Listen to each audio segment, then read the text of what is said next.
Welcome to the Brand Doctor Podcast, strategies that help entrepreneurs build reputable and profitable brands. Here's your host, Henry Kaminski Jr. All right, what's going on, guys? Welcome to another live Brand Doctor Podcast show. I have an amazing guest today. Him and I connected on Instagram not too long ago, and it was funny. Guys from Jersey, like me. It's very hard to find these folks on the internet that are from Jersey, believe it or not. And so he actually jumped on one of my Instagram lives, and we were chatting. And I realized that he mentioned in the live that he was featured in Gary Vaynerchuk's new book, Crushing It. And I was like, oh my God, I gotta have you on the show, dude. We gotta talk about this. How do you get featured in Gary's book? And then when I checked him out even deeper, he's got over 500,000 people following him on YouTube. And he's got quite a big presence. So without further ado, I want to introduce Stephen Marinaro from AKA the Salon Guy to the show. What's going on, Steve? Henry, how you doing, man? Thank you so much for having me. And that's probably one of the best intros. You didn't botch my name. You know what I mean? I think it's the Jersey connection and the bald guy thing. We have this thing. You know what I mean? I'll tell you right now, I apologize in advance to all of my guests. I say to them, listen, I'm going to botch your name up probably. So I apologize in advance, but I seem to get the Italian last names down. if you don't, you'll wake up the next morning with the car blown up. That's true. That's true. Oh man. So Steven, let's break it down from the beginning. I want to start from scratch here. Talk to me a little bit about why you built your business, where that passion came from, and how you got to where you're at today. Yeah. Well, first thing I always tell people, I was born. And then I apologize. I have really bad jokes. My humor is horrible. It's interesting. Being the salon guy, that name came from spending 20-something years in the beauty industry.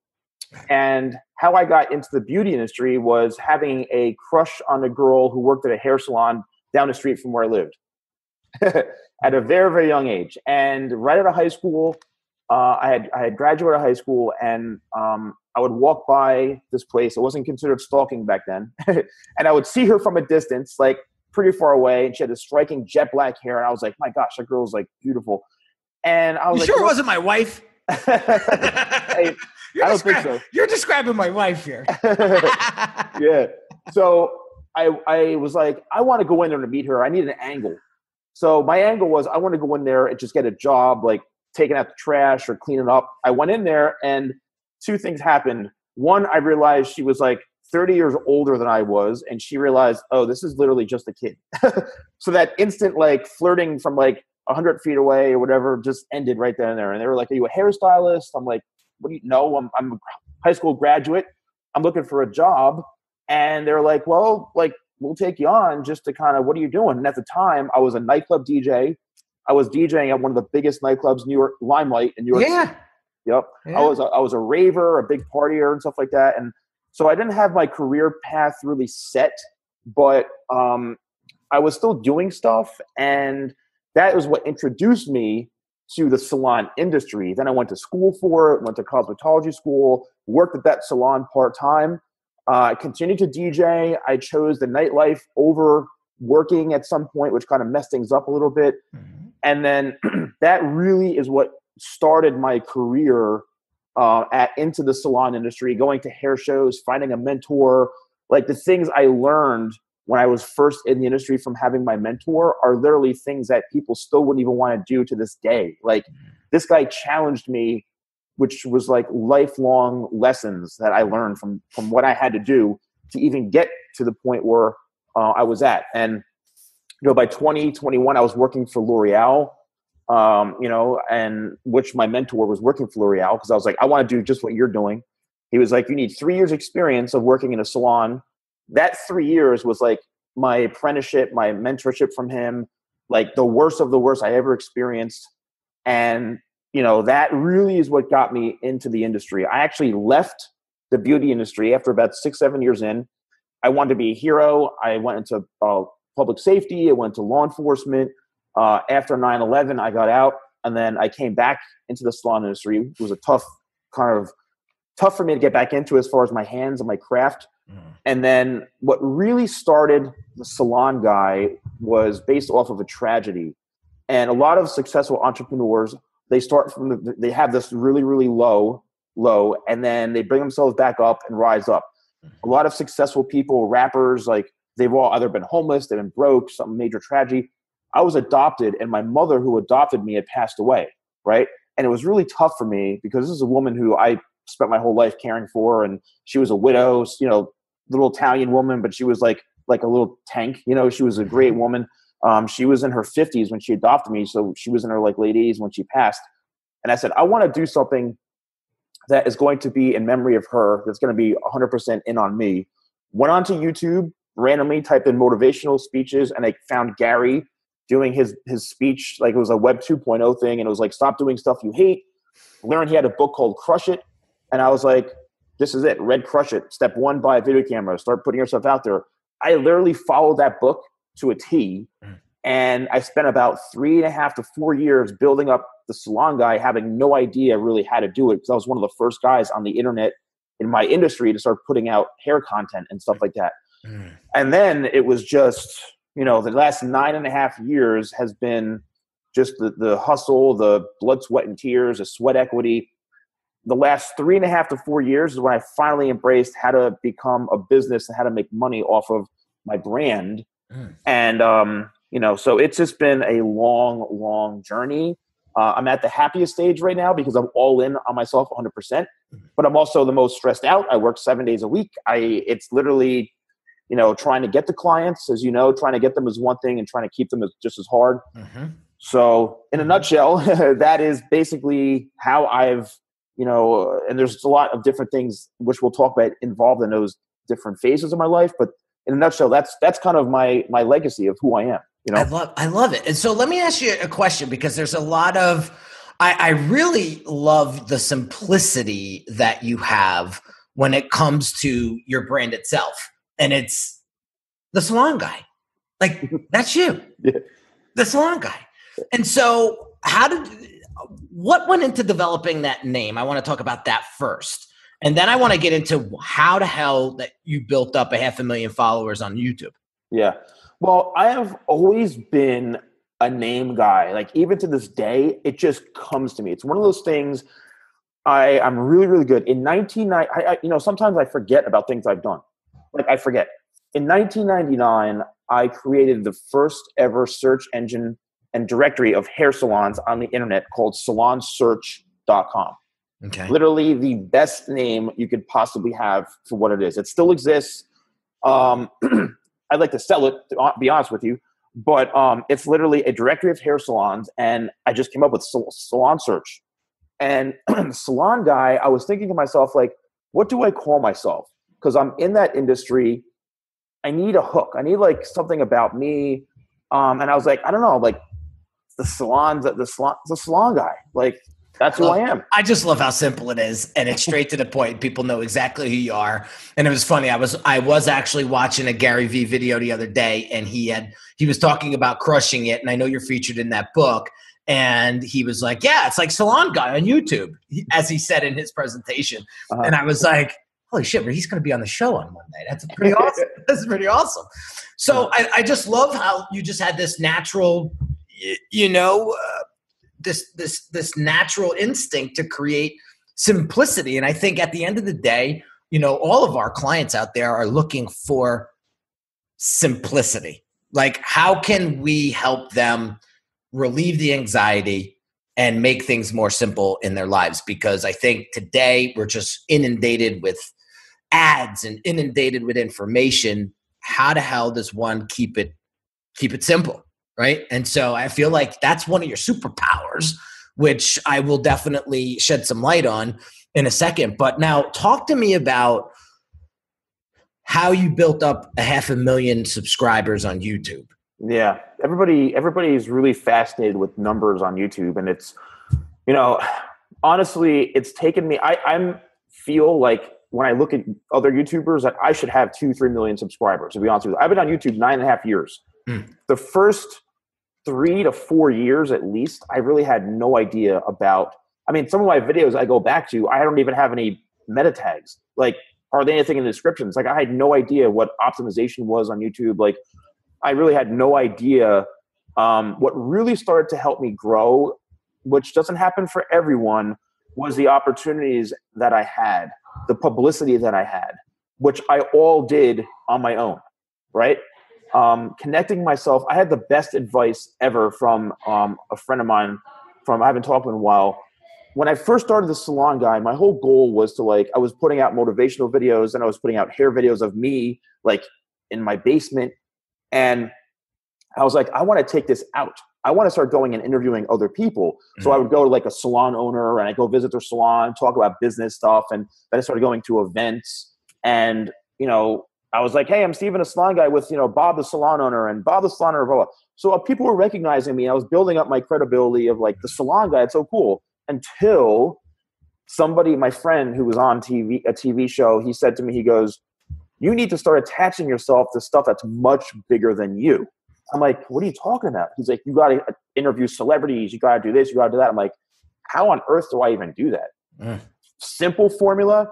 I followed that formula. I took his advice. Can you say what it is? I mean, what are you holding back here? It's the secret juice, man. You know what I mean? He goes, oh, okay, it's simple.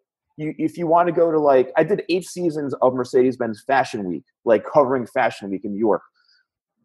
All of these events, if you're like a press, you have a brand or any sort of media related thing, you can apply for press credentials. I even said to him, how do I go do this?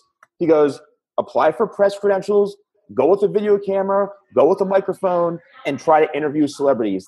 These events are literally celebrity, infested with people all over the place. So I said, okay.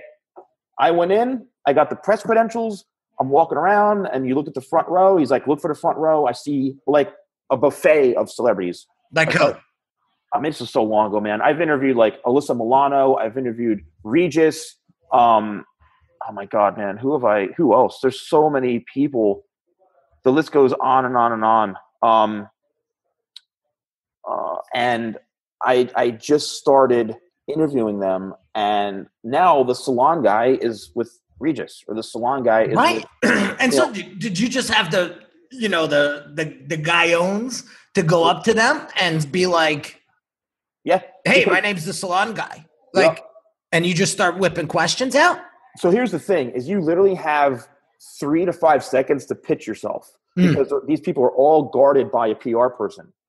So I was using sales tactics to say, how do I sell myself to get through the gatekeeper to get to the celebrity? So I would be like, hey, I'm Steven, a salon guy, and I interview celebrities about hair and fashion and, and I just want to talk to them and interview them about the collection and stuff like that. Okay, no problem. My thick one's I'm a hairstylist and I have my own, a vlogger and stuff like that. Okay, sure. I got no's, but I got a lot of yeses.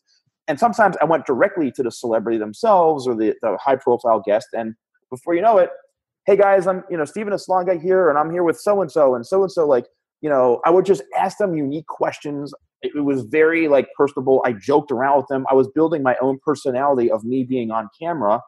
And I was already on camera anyway. But now it went from me talking with salon owners to now celebrities and fashion designers and stuff like that. And I went from that to then going to the Oscars and then going to the Victoria's Secret fashion show and then being on TV. And now how'd you get into those? Same thing. Credentials, building up the credibility of when I apply, because they always want to know what you've done. Oh, Steven's done this. Oh, because it's attaching myself to things much bigger than me. Wow. It's not easy to do. Right. But it also takes a lot of cojones. It takes a lot of persistence, dedication. Also, my training that I've had. I mean, dude, I've been through a fire academy, a police academy. The training, the things that I've had, I have this mindset of everything is a mission. I'm very tactical. And I have to execute this mission and make it happen. And that's it. Nothing gets in my way. It's a very tactical approach, which I understand not everybody has that experience or that sort of training, but it's a very tactical approach to achieving what I need to achieve, and nothing gets in my way. Very, I observe. I'm very I can look around and start planning things in my head. I also had a great partner with me, my video guy. He was like my personal assistant. Him and I had this thing down to like a T. He would start browsing the front row. He goes, so-and-so's here, come down. I'd come down, the mic was set, the camera's ready to go, jump in, bam, lock it. Even if it was like 30 seconds, I still got what I had to get. Yeah. Dude, it was him and I like had this thing down to a T. It's like Batman and Robin. Pretty much, man. His name is Nino. and Nino and I used to do this all the time, dude, all the time. And then I ended up getting, Good Morning America. I was on TMZ Live like 9 times, like, again, at the Oscars. I've been on like so many, Jerseylicious, I was on that. That got me a lot of publicity. So again. Oh, that's right. I know, dude, you're starting to come to now. Yeah. Yes. Okay. Yeah. I remember you on these episodes. Yeah. So here's what was happening is, I have a YouTube channel. So all the publicity, all the hype just kept starting to funnel back into my YouTube channel. But then again, I still didn't understand how to really build a channel until I started saying, you know what? I have to start doing celebrity hair stuff. So I started doing celebrity hair tutorials and recreations and this and that so I can attach myself to celebrities. And then it's been, the last 4 years, I'd say, is when it's really been growing for me. I've been shouted out by, PewDiePie. I've been shouted out by like all these YouTubers. I've been remixed by Macklemore. Like, I've had so many accomplishments on YouTube that I'm a pretty like laid back, like just humble dude. Like some of the things I even forget sometimes. I'm like, oh yeah, I forgot. Like, you seem very modest. I feel like I'm pulling teeth to get this stuff out of you. That's that's me. And I'm just because that have my upbringing, how I was brought up, how I treat people. I'm just. It's like, it is what it is, because I can connect. There's an emotional connection to everything that I've gotten. All stems from coming within because it all was a challenge. Everything that people will need to realize is when they accomplish something, especially if you've done it yourself, all stems from within of how you've gotten that and what you've done. So as much as people see the glitz and glam of what I've done, entrepreneurship is not like a glamorous life. I work 7 days a week for the most part. I'm still working just as hard. They say it's lonely at the top. I say it's lonely at the middle. Yeah. I'm kind of at the middle right now. And yeah. So I do want to just pause for a second and just acknowledge our Facebook audience. And for those that are actually tuning in on this Facebook Live, if you have any questions for Steven, drop them in the comments. And as we continue the show, I'm going to be looking at the comments and looking at some of these questions. So feel free. This is open engagement here, guys. It's not just you just watching two bald guys talk to each other. I want to invite you guys in to the conversation and have some questions for Steven, because here's the guy that has done a tremendous amount of publicity, great publicity for himself, and has built a name around himself for quite some time, and has been really, really successful at it. And he's continuing to strive and to build. And so here's your chance to talk to him, face to face. And so again, I just want you guys that are following and listening to this live on Facebook to come into the conversation and chat with us, because this is why we do these lives. We want to bring you in to the conversation, engage with you guys, and then also give you a platform to talk to somebody like Steven, who could help you with whatever maybe, hiccup or pothole you might be stuck in right now in your business and brand building experience. So I see a question from Paul Sabay, and I'm going to get to it in a second.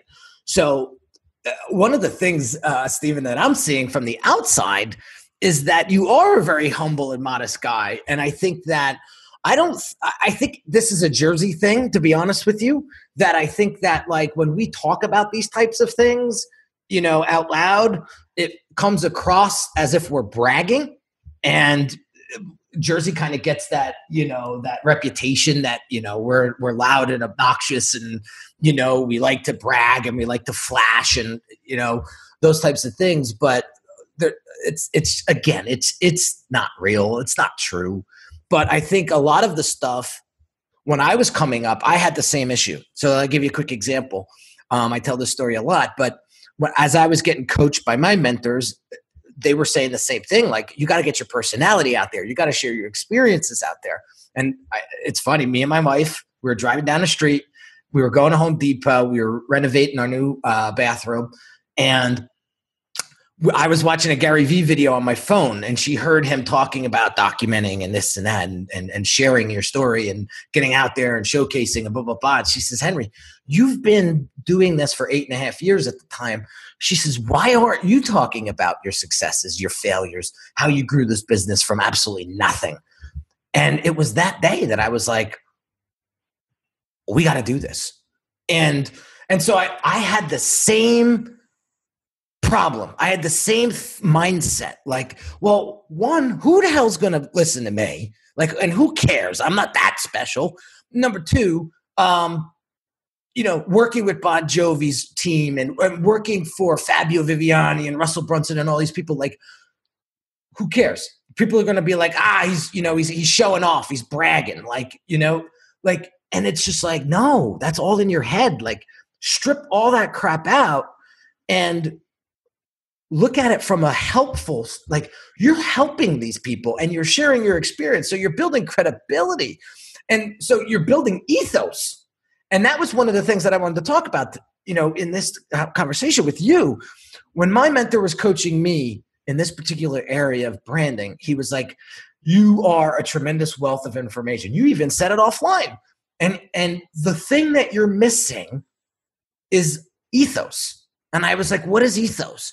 And he was like, well, there's ethos, pathos, and logos. And we won't go into all of that. But he said your ethos is the credibility part of your brand. And if people can't see you as credible, they will not believe you. And you will fall on deaf ears. So I'm pulling out this ethos in you and your brand on the show today because I want people to look at you as a credible source. Okay? You're welcome. And so for those of you that are listening, pay attention to this. Like, you're not bragging. You're not showing off. That's all in your head. Get out there and just showcase showcase your expertise. Show them, giving them a reason to believe you. It's funny. I have a sales call today with a client, and I said, how'd you find me? And he said, I was very impressed by one of your case studies on your website. I said, no kidding. He said, yeah, your process and your execution and all of that was very, very impressive. Now, had I not had that case study section on my website, what would say I'm going to go with Henry versus the other guy that does exactly what I do? And so very, very important when we're talking about building credibility, building a following, building an audience, building a reputation. If you don't give them a reason to follow you, then and showcase your expertise, then how are you going to stand out from all the other noise? Right? So, all right, I'm going to shut up. This is your show. So talk to me about how you actually built the YouTube channel now to 500,000 subs. Yeah, I mean, so from the credibility aspect, like you just mentioned, and thank you for kind of acknowledging, it also stems back to your story. I think your legacy. It's like, why are you an Apple guy? Most likely it's because you've watched like the movie Steve Jobs, or you believe in him, or you know what I mean? Or so everybody follows who they follow because of their legacy. On YouTube now, I'm really trying to push that of like, and I'm in a very competitive space, which, we'll talk about hopefully at some point, but I'm in a very competitive space. But building up the actual like technically is creating, a schedule. I would like every Monday, Wednesday and Friday, I'm posting videos. I've tried 5 days a week. I've tried, 1 day a week. I was very inconsistent earlier on. I was posting. You have to literally put yourself into your own world and be so committed to that one video that you're making, and nothing else around you is going to distract you. You have to be all in on the video. So I see so many people out there that are trying to put out content and they're so passionate about what they do. And it just comes down to the lighting is horrible. The video quality is horrible. and I watch people who are just like the same, just regular people that are posting stuff, and their stuff looks so much better just because of the presentation, the editing. They make it more fun. They make it more engaging. So it's really, you'll learn how to edit, learn how to shoot video properly, watch videos on YouTube. I learned how to shoot and edit because early on, when I was doing all these interviews and these event cover, I used to get asked every 5 minutes to go to an event to cover it because everybody knew the Salon Guy was hot and trendy, and he's the one at all the events. He's like the Ryan Seacrest, and he's getting it. So there was no money in this. There was no money. I would literally give a camera guy, here's $20 for gas. Like, I'm literally making no money on this. The reason you're here is because I appreciate you believing in me and there's opportunities, but like I have like 10 or $20 for gas. Like, here you go. And I always learned, and this is probably like an Italian thing, I think, is always take care of people. You know what I mean? No matter what it is. Here's $10, man. Here's $15. Here's $5. Like, I don't care how much it is. Show appreciation to the people who are supporting you in some sort of way, because so many things that I went through, I never even got to thank you. Yeah. So it's the truth. Yeah. No, it's the truth. You go on it. You without people, you will not. You will not survive. I mean, as far as branding goes, as far as building your business, you cannot build a business, a reputable, a profitable, a successful business by yourself. I don't care what people say. I'm self-made this, I'm self-made that. I don't believe it because without people, how are you going to scale? How are you going to get to the next level? You cannot be everything inside of your business. And I scream that, from the mountaintops. And so I love the fact that you bootstrapped and, you took 10 of the $20 you did have in your pocket and you was like, hey pal, can you help me out here? This, I believe in your talents here. This is going to be something one day. And for those folks to believe that and to come in and come on board, listen, that says a lot about them and it says a lot about you. And so let me ask you a quick question though. Where did you get the content ideas from? Like, I'm constantly hustling online and joining groups and just asking questions to see where the pain points are so that I can develop content around it. So how'd you develop contents that got massive viewership? Like I said, attaching myself to celebrities.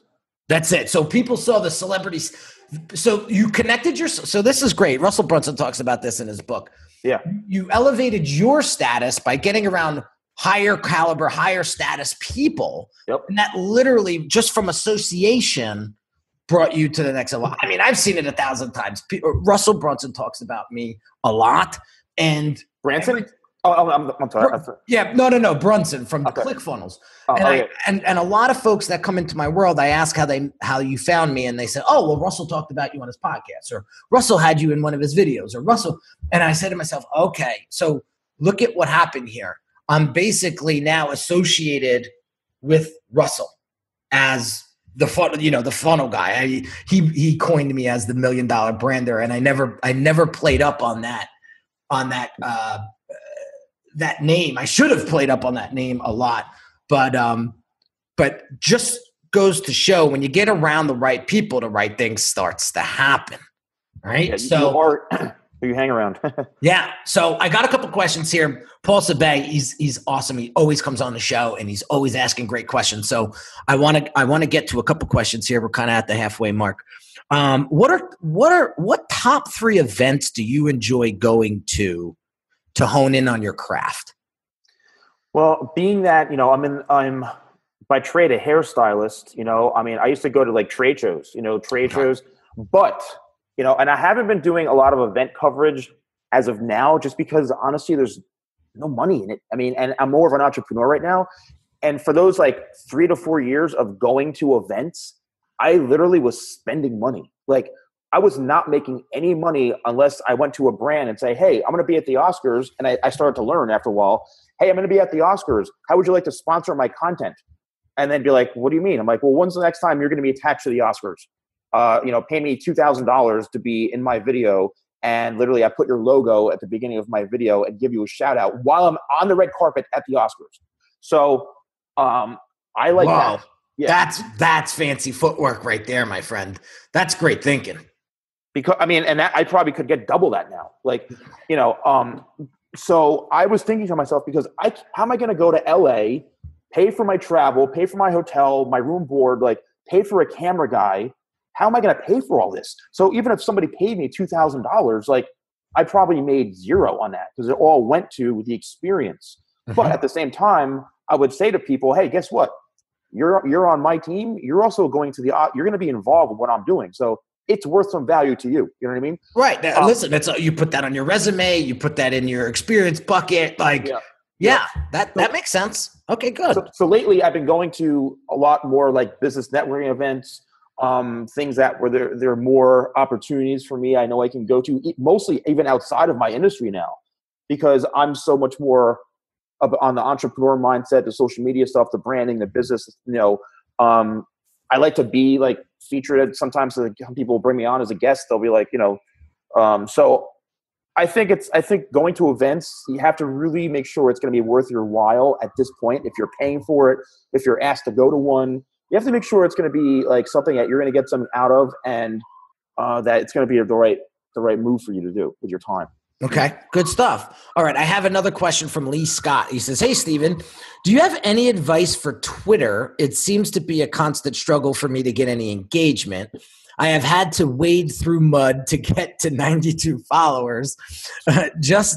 It doesn't seem to ever get any retweets. I engage and retweet others, like comments, join conversations. I just don't seem to get anything back. Yeah. You know, I have my own struggles with Twitter too. This is what I do. I use Twitter literally for a sales tool. This is another secret sauce, right? That's why my last name is Marinaro. I got the sauce over here. You know what I mean? I'm ready. I love it. So this is what I do. I have a book coming out too. It's actually in the whole process. They're working on the cover. It's going to be published soon. And in my book, I'm outlining the secrets to what I do on all these platforms. So Twitter specifically, what I do is, it depends on what industry you're in. Like if you're just like a dude and want to like engage with people on Twitter, then you can keep trying. It's a tough battle. But what I do, if you're a business, if you're an entrepreneur looking for brand deals, sponsorships, this is it. You guys, are you listening?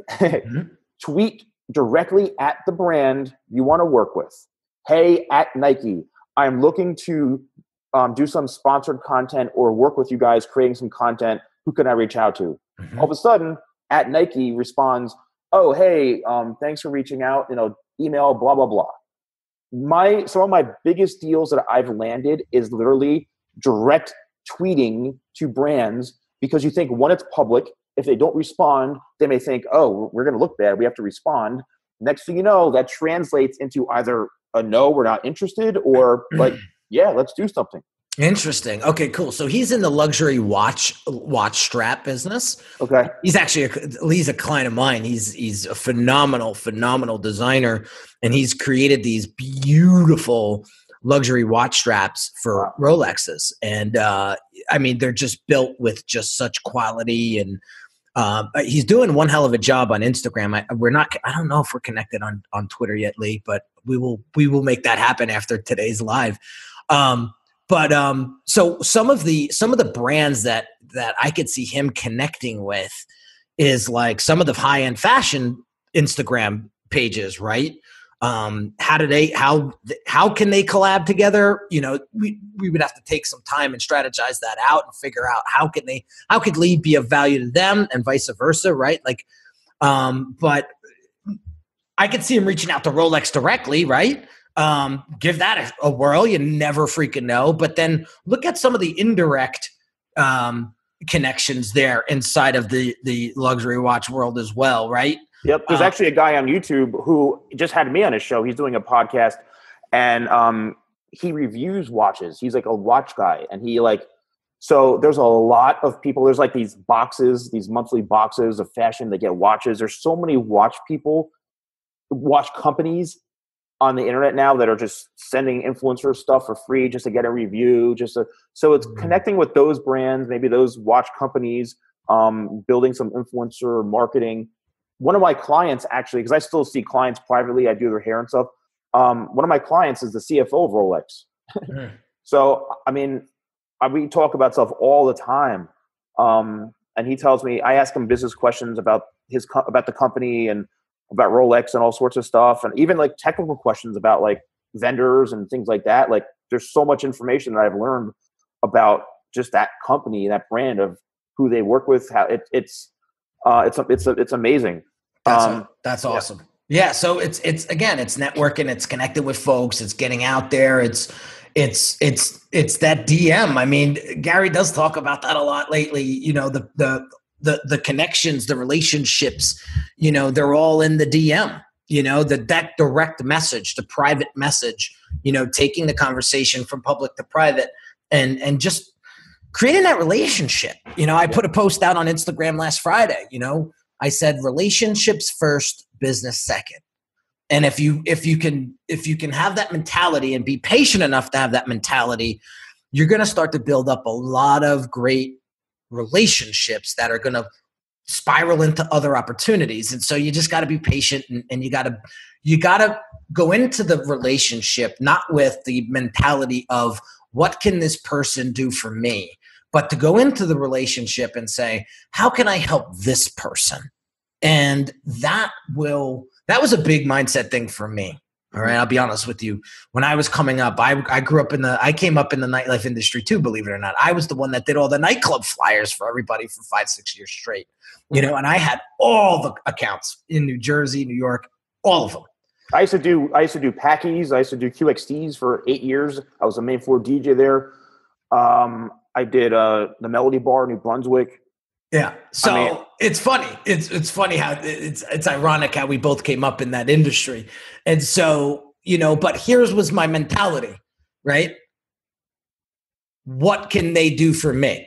Like let's create this relationship so I can get something out of it. Right. And I lived my life like that for years. And let me tell you something, that's not the way to build a business. That is not the right mindset to have.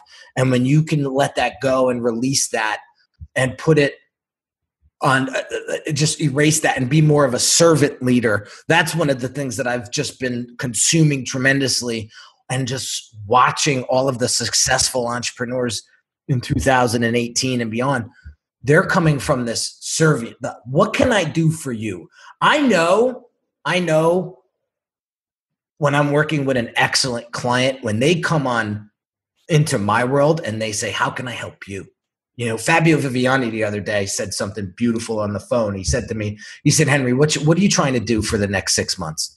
And I said, I'm just trying to get in front of more notable people. I'm trying to get in front of a larger audience because I have a lot to say and I want to help a lot of people build a great brand and business. And he says, this is what I'm going to do. He said, let me just get through this launch. And he says, write me a quick little 5-lined email that I could use as a template. And I will connect you with 30 of my friends at least once a week and get you in front of some. And he goes, now, don't get me wrong. Some people are going to say no and be okay with, you're going to have to be okay with that. But he said, you're going to get some yeses too. Wow. And, you know, for Fabio to take time out of his day, right? The guy's got like 200 restaurants across the country. He's a $100 million man. He runs very successful businesses. He's going to do that for me. Mm-hmm. Right. And it almost, I'm sitting here at my desk almost in tears because Fabio said, dude, you're family now. Mm-hmm.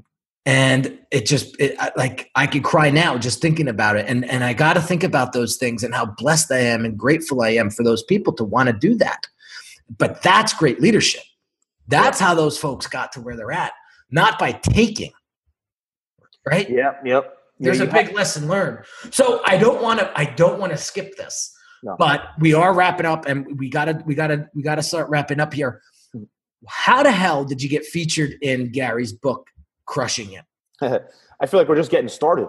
Jeez, we haven't even gotten to the real heavy duty stuff. So, okay, quick story about Gary is 9.5 years ago or so is when I learned about him, read the book, Crush It. I would send him tweets. I would send him emails. Nothing would happen. And then one day I learned about he had the wine store over in Springfield, wine library. I said, all right, let me try something. So I went over there and I met his brother-in-law, Justin, and I just introduced myself, and I'm like, oh, I'm a big fan of Gary, and, we're talking. He gave me a tour around the whole place, and we had a great conversation. I bought some wine just to, show some support. I did buy some wine, and I'm walking out to my car, and I'm like, what am I, an idiot? What the hell am I doing? I was literally about to leave and go home, and I said, I have to do a strategy. So I went back, I went to Justin. Hey, Justin, can I get a photo with you? Yeah, of course. Took a photo with Justin, tweeted it to Gary. Hey, with @Justin @Wine Library, blah, blah, blah. He retweeted it and said, amazing. So all of a sudden it went from that to, buying, again, going to connect with Justin, buying some wine, emailed Gary, and he responded. Finally, after a year and a half, he responded back. He's like, oh, I know you've been to the store and, getting some wine. That's awesome, blah, blah, blah, blah. So, because now he saw that I'm supporting him by buying wine, and I bought Crush It and all that stuff. So he sees me as, a customer who's bringing value to his business. So made that connection with him. And then we set up a phone call. He did a 15-minute phone call with me, and we talked and we connected. And then he had me on a random live stream he did. We're talking 8 years ago or something like that, 7, 8 years ago. He had me on there, just building up some rapport with him, building up a relationship, randomly connected with him, staying in touch. I email him for some questions, some advice here and there, never abusing any of the relationship, seeing him in person a number of times, just a journey of building up credibility with him and not ever asking him or taking advantage. And then a year and a half ago or so, when he was doing a live stream event on his YouTube page about Crushing It, or no, not about Crushing It, about one of his books, and he was doing this 9-hour marathon, and I guess they saw I was on the marathon on the live stream, and they said, oh, we're going to bring you on. So I was brought on, and Gary's like, hey, blah, blah, we're talking. I was like, Gary, can I just share with you what I've done in the last couple of years because of you? He's like, of course. So I told him, oh, Good Morning America and this and blah, blah, blah, blah, blah. And he was like, dude, he was just he's like, Steven, I know that Crush It is what started for you. And I'm 100% coming out with a new book, which he was titling Crushed It. He goes, I 100% want you to be part of this book. He's like, I'm going to interview for this book. I'm going to have you a part of it. We're going to share your story, blah, blah, blah, blah. He literally asked me live. I think I was probably the first person he publicly even asked to be in his book. And he goes, well, make it happen. And I was like, okay, cool. I didn't even think it was, then a long time after, I was waiting, I'm like, I haven't heard from his people. I would email them. And finally his ghostwriter, Stephanie, contacted me. She's like, I was told that, you're going to be in the book and blah, blah, blah. And Gary, the whole thing. So we interviewed each other an hour. She interviewed me, hour and a half. And then next thing you know, I got the book and I was flipping through the pages and I couldn't find myself. I literally, whatever hair is on my head was fell out. And I was about to have a heart attack. I'm like, he promised me, publicly 2 times on video, he's going to put me in a book. I was flipping out. I gave it to one of my team members. I go, skim through this book and find me. Or if you don't find me, I'm literally jumping off the roof of this building. So all of a sudden, 10 minutes in, here you are. I'm like, what?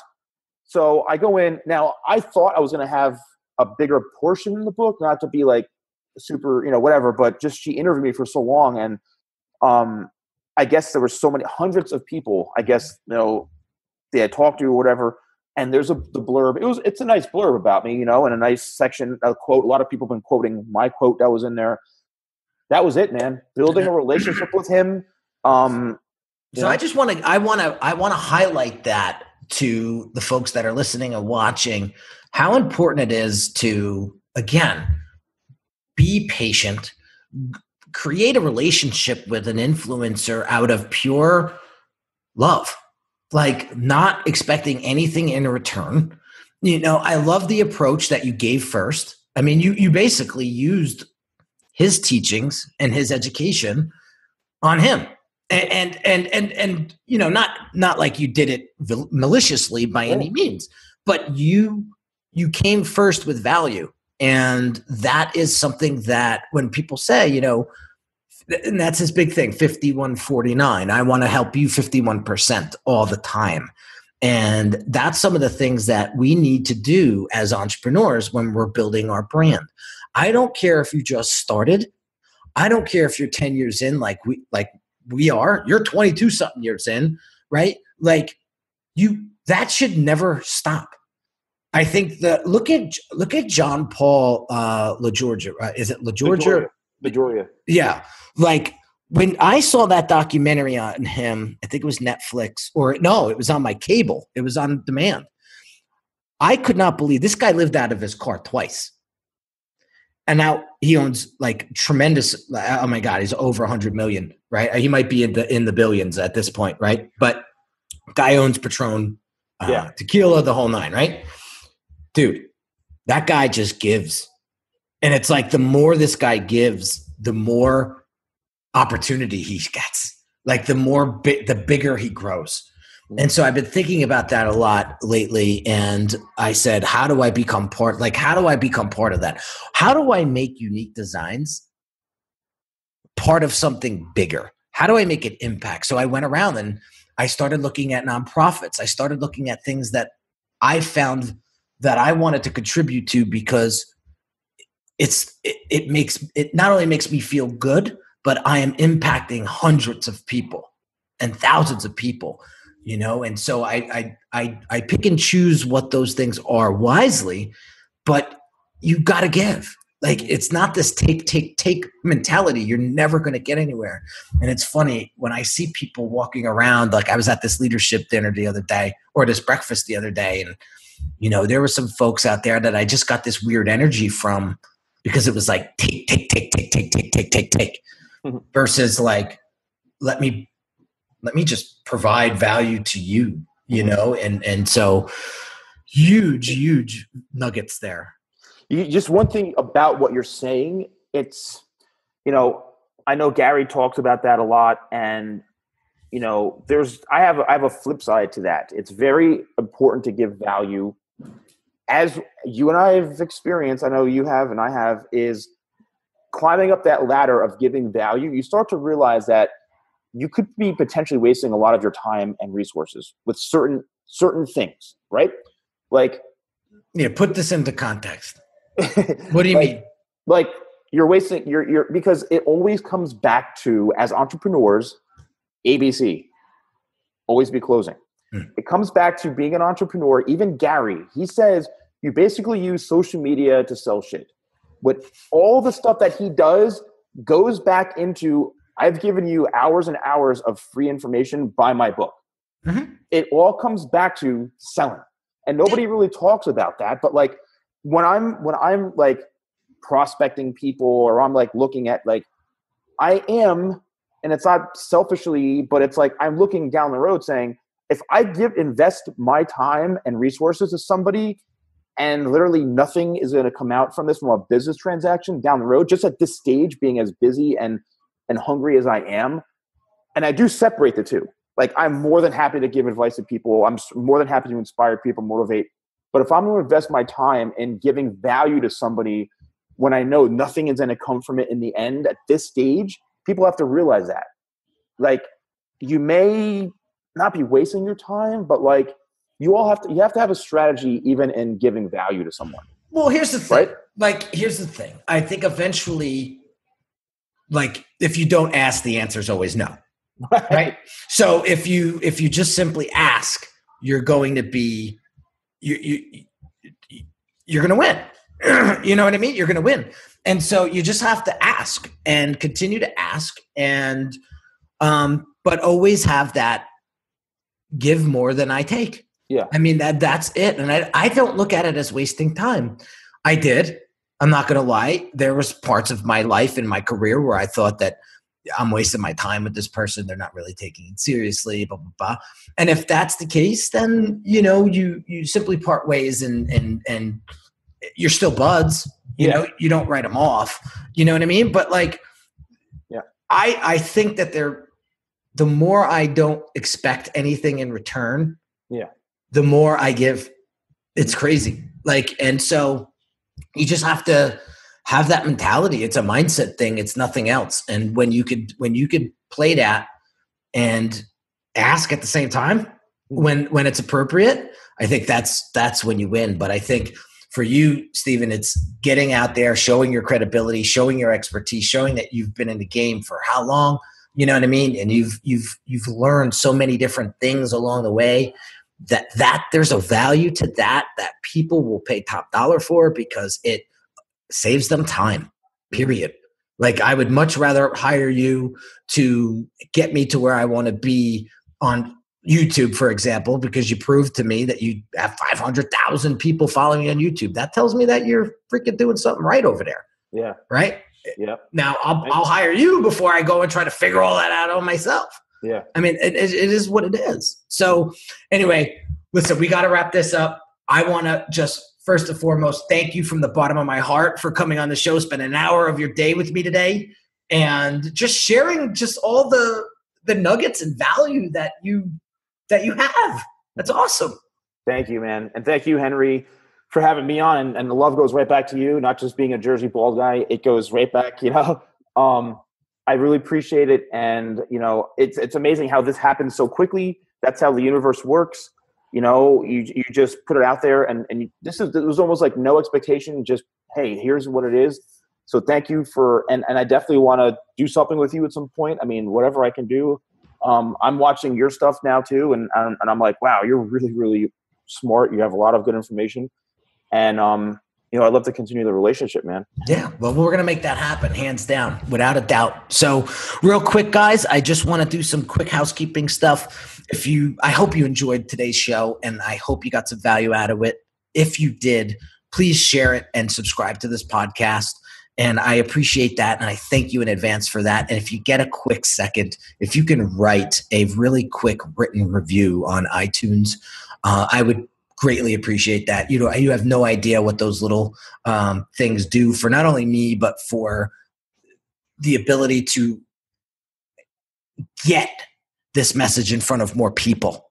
Because without the right mindset, without the strategies, without the edges, without the leverage, it's very, very hard to build and grow your business these days. And so, again, I always look at it as business is a team sport.